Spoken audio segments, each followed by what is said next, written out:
Welcome dear ऑकर्ड्स। आज हम देखेंगे द रिग सीरीज का पहला सीजन। सीरीज की शुरुआत में किन लोग ब्रावो ऑयल रिग के वर्कर्स कई महीनों की कड़ी मेहनत के बाद घर लौटने की तैयारी कर रहे होते हैं। तभी रिग मैनेजर मैग्नस को कंपनी का हेड इन्फॉर्म करता है कि नॉर्थ क्लिस्कोर ऑयल रिग में इमरजेंसी है, जिसकी वजह से इन्हें पिकअप करने वाले हेलीकॉप्टर्स वहां भेजे जा रहे हैं। मैग्नस पूछता है कि फिर मेरे वर्कर्स को कब पिक किया जाएगा, लेकिन इतने में फोन बंद हो जाता है। अब पूरी बिल्डिंग का कम्युनिकेशन अचानक रुक जाता है। कैट नाम की स्टाफ अपनी पत्नी के साथ कॉल पर होती है, लेकिन कॉल अचानक फ्रीज हो जाता है। फ्यूबर नाम की टेक्नीशियन को रेडियो सिग्नल्स नहीं मिलते। मैग्नस एक मीटिंग बुलाता है और बताता है फिलहाल हेलीकॉप्टर्स तो हमको लेने नहीं आ रहे हैं। ये सुनकर सभी नाखुश होते हैं और लार्स बार बार पूछता है कि हेलीकॉप्टर्स क्यों नहीं आएंगे। अचानक पावर चली जाती है और फ्यूमर देखता है कि जनरेटर्स भी बंद हो गए हैं। फिलहाल बैटरी बैकअप से काम चल रहा है और प्रोडक्शन मॉड्यूल का प्रेशर अभी ठीक है, पर अगर प्रेशर बढ़ा तो वे सब मारे जाएंगे। फ्यूमर स्टैंड बाय वेसल को कांटेक्ट करता है तो पता चलता है कि वहां भी यही प्रॉब्लम चल रही है। अब रिग बुरी तरह से हिलने लगता है और प्रोडक्शन मॉड्यूल में आग लग जाती है। कंपनी की रिप्रेजेंटेटिव रोज मॉड्यूल को शट डाउन नहीं करना चाहती, क्योंकि इस तरह उनका टारगेट पूरा नहीं हो पाएगा।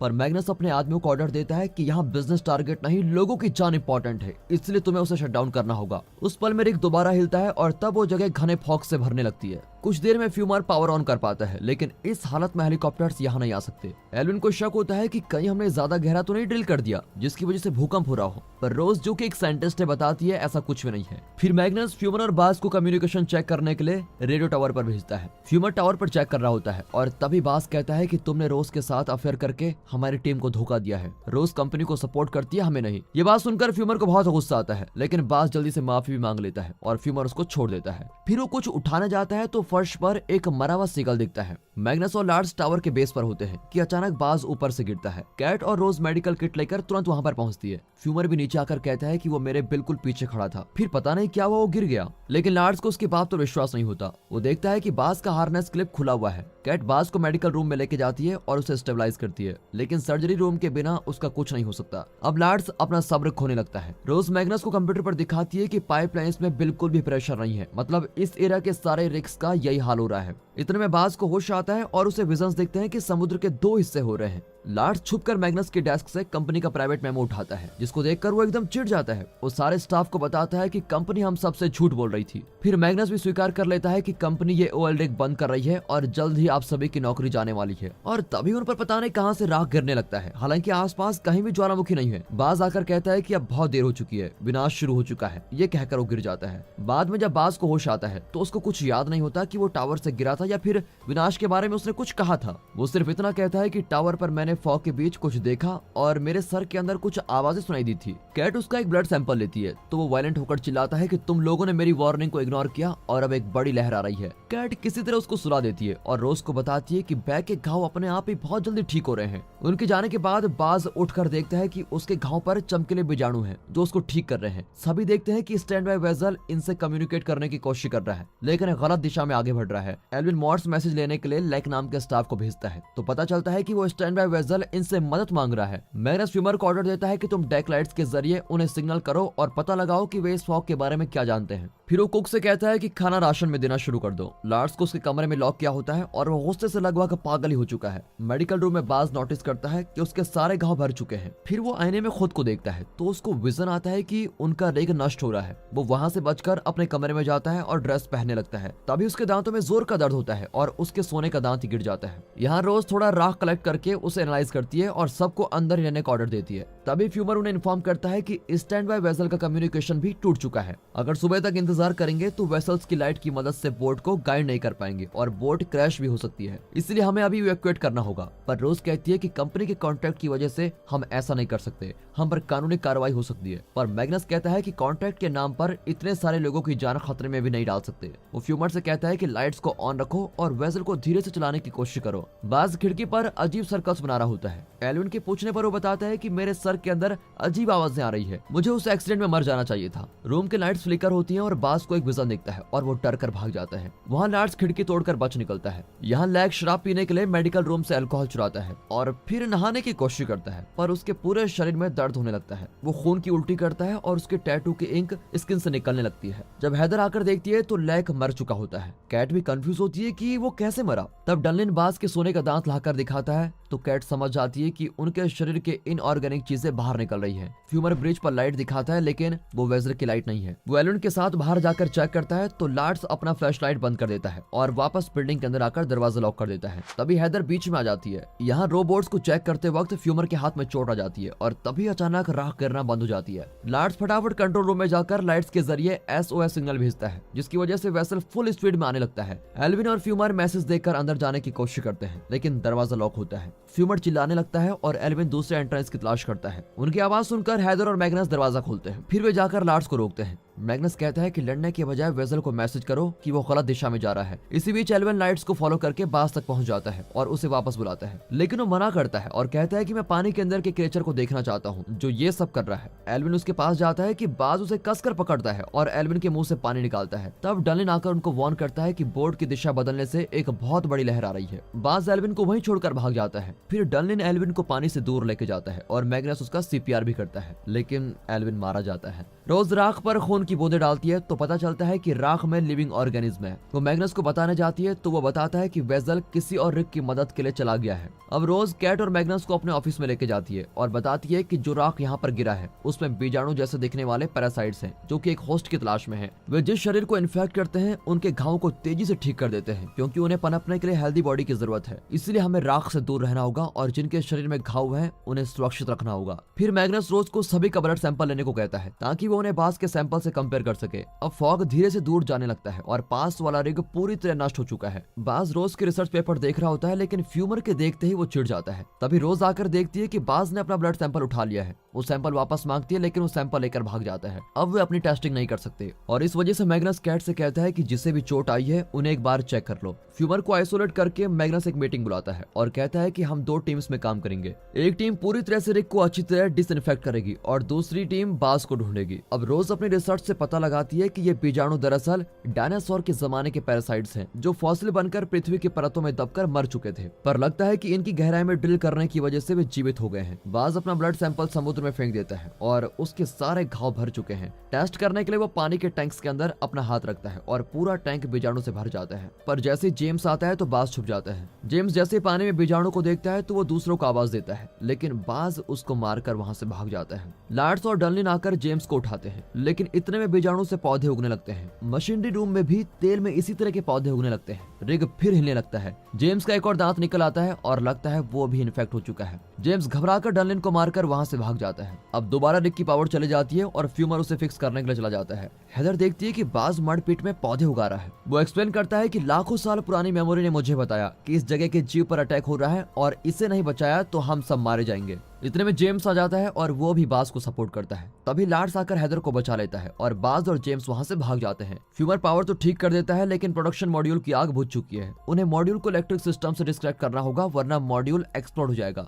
लेकिन मॉड्यूल का कंट्रोल मड पिट में है, लेकिन वहां जाने से इन्फेक्शन हो सकता है। अब किसी को ऊपर जाकर मॉड्यूल में आग लगानी पड़ेगी। एस्टर क्रेन का कंट्रोल संभालता है और फ्यूमर को मॉड्यूल के पास लेके जाता है, लेकिन उसे मॉड्यूल के आसपास जाना होगा, इसलिए वो अपना हार्नेस क्लिप खोल देता है और एक परफेक्ट शॉट मारता है। आग लग जाती है लेकिन फ्यूमर बहुत जल जाता है। उसे फिर मेडिकल रूम में लाया जाता है जहां उसके घाव ठीक किए जाएंगे। मडपिट में बाज के विजन और भी बदतर होने लगते हैं और उसे लगता है कि उस जीव को बचाने के लिए उन्हें रिग का पूरा सिस्टम शट डाउन करना होगा। अब जेम्स वेल क्लोज करना चाहता है लेकिन पाइप्स में अभी भी प्रेशर है और एक्सप्लोजन हो सकता है, इसीलिए उन्हें सोर्स से सिस्टम को एक्सेस करना होगा। यहाँ फ्यूमर बिल्कुल ठीक हो चुका है और रोज हैदर के साथ रिसर्च में लग गया है, पर वो अनजाने में एक नोटपैड पर बिल्कुल वैसे सर्कल्स बनाता है जैसे बाज ने बनाए थे। अचानक मैग्नस सभी को कंट्रोल रूम में बुलाता है क्योंकि बाज ऑयल वेल की सेफ्टी बाईपास करने की कोशिश कर रहा है, जिसकी वजह से प्रेशर हद से ज्यादा बढ़ रहा है। अब वे आरओबी को पानी के अंदर भेजकर देखते हैं कि भूकंप से धरती पर कई सारे सर्कल्स बने हुए हैं जो फ्यूमर को अपनी ड्राइंग्स की याद दिलाते हैं। आरओबी वेल के हेड पर जाकर उसे बंद कर देता है और ये देखकर बाज चिढ़ जाता है क्योंकि उसका प्लान फेल हो गया है। वो सीपीयू से सिस्टम को डायरेक्टली एक्सेस करने की कोशिश करता है लेकिन अलार्म बजने लगता है। आखिरकार फ्यूमर उसको डिसेबल कर देता है। अचानक एस्ट्रो के फोन पर मैसेज आता है और पता चलता है कि कम्युनिकेशन सिस्टम चालू हो गया है। फिर मैग्नस कोस्ट गार्ड को कांटेक्ट करने की कोशिश करता है और फ्यूमर सर्च करता है कि समुद्र की सतह के सर्कल्स का क्या मतलब है।